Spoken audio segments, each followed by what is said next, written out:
Hello, my name is Sonali and I welcome you all to this week's Sunday special episode of Around the World in 7 Days.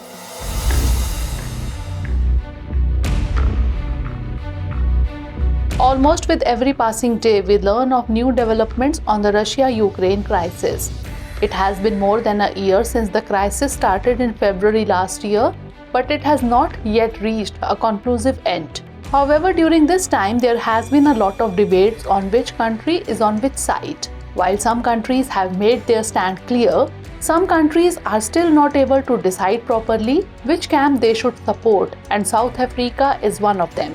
The country had proposed to the international community to mediate in the Russia-Ukraine war. Through this, it attempted to show itself as neutral and serious. At the same time, it is also trying to become the international leader of non-alignment. But of late, this country is caught in the whirlpool of international conflicts. Actually, due to some recent developments, South Africa is neither seen as neutral nor as a supporter of any side in the Russia-Ukraine case. At the same time, Western countries are also not pleased with South Africa's inclination towards Russia. So the question is, which side is South Africa supporting? How does being on either side affect South Africa's reputation? What will be its economic effects? We will find answers to all these questions. But first, let's understand South Africa's stand on Russia-Ukraine war.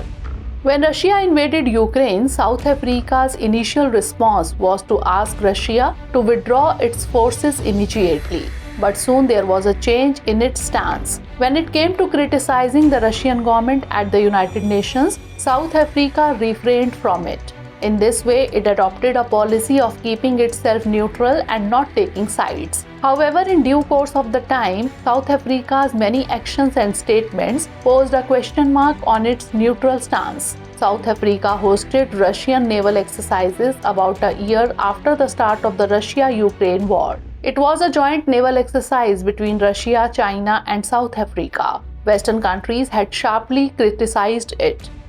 After this, South Africa sent the commander-in-chief of its army to Moscow, the capital of Russia, at the invitation of Russian military officer Oleg Salyukov. All these developments sent a message to the Western world that South Africa is the only pretending to be neutral in the Russia-Ukraine war, but in reality, it has picked a side with Russia. However, apart from all this, what dented South Africa's neutrality the most was the claim by the US Ambassador Ruben Breguet that South Africa was giving its arms and ammunition to Russia. According to him, South Africa had sent arms and ammunition to Russia in December last through a naval port near Cape Town. South Africa, however, rejected the Ruben's claims. According to it, the American ambassador was exaggerating things. Anger was also expressed from many circles in South Africa on the comments made by the US ambassador. Some people called it the colonial mentality of America. Along with this, it was also termed as geopolitical blackmail. In response to the question of whether South Africa had sent arms to Russia, President Cyril Ramaphosa called for an independent investigation. After this, he announced to send a peace delegation to Moscow and Kyiv as an attempt to re-emphasize South Africa's neutrality. The question is, what effect can this have on South Africa?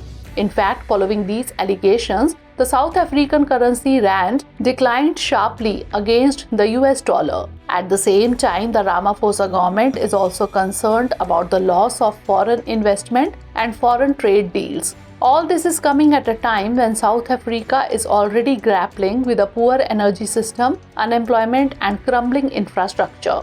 In such a situation, a non-conducive Western front will make things only worse for South Africa.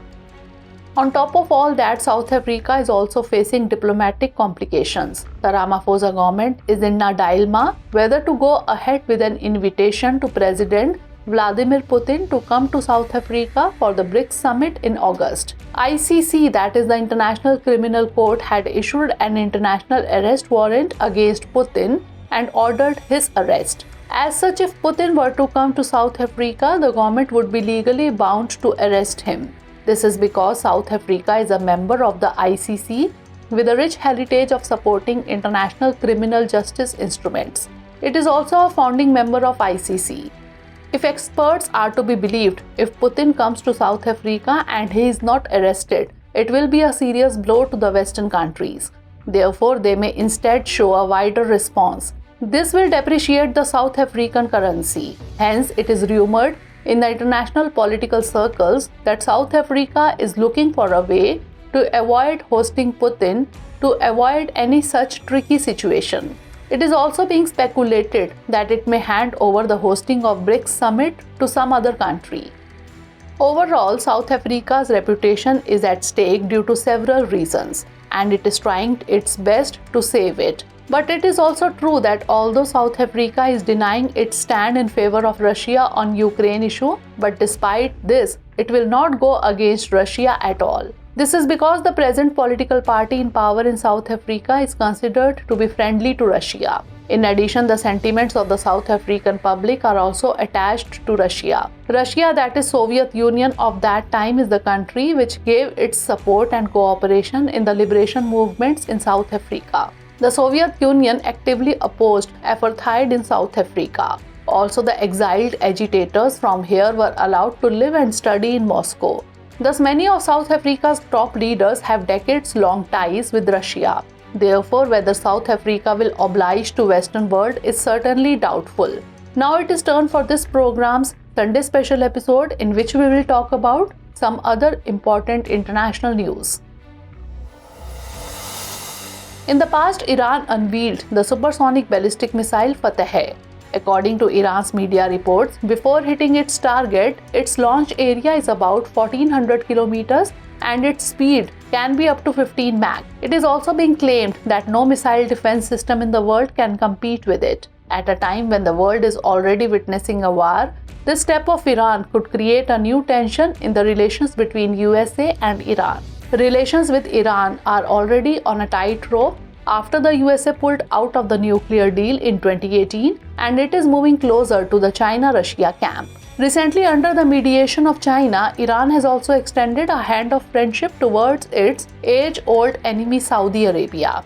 At the same time, he has also offered to buy Sukhoi Su-35 fighter aircraft from Russia.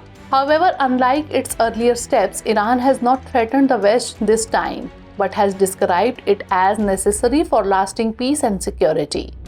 Recently, China and Russia conducted joint air patrols in the Sea of Japan and the East China Sea. After this, South Korea also left its fighter planes in view of the situation. This has increased tension in this area. This was the 6th air patrol between China and Russia since 2019. Even before this happened in November, Japan and South Korea acted in response to air patrols by China and Russia. Prior to Russia's invasion of Ukraine, a China-Russia joint statement declared a no-limits partnership. This air patrol is believed to be a result of the same, where both the countries are working together for mutual interest by creating a partial fear of continuous military threat on America's allies. China did the same during the Quad summit held in Tokyo in 2022. Even in Taiwan, China is continuously working to spread unrest in this area by patrolling fighter jets. Such increasing activities of China are not only worrying for America but are also dangerous for India's security. The Russia-Ukraine crisis since last 1 year has added a new twist to the already ongoing humanitarian crisis. In fact, a major hydroelectric plant, Kashhovka Dam, built on the Dnieper River in southern Ukraine, has suffered a crack due to an explosion, which has led to the flooding of low-lying areas. Both countries are blaming each other for this. The flooding also raised water levels in the Black Sea's Dniprovska Bay near the city of Kherson, threatening coastal areas with erosion and salinity. In view of this, international organizations like the World Bank and United Nations have extended a helping hand. At the same time, NATO has also called an emergency meeting and assured assistance to Ukraine. So that was all in today's discussion. See you in the next episode. But before we leave, let's note down the practice question based on today's coverage. Mention the reasons for resentment of pro-Ukraine countries against South Africa even after its neutral stand in Russia-Ukraine war.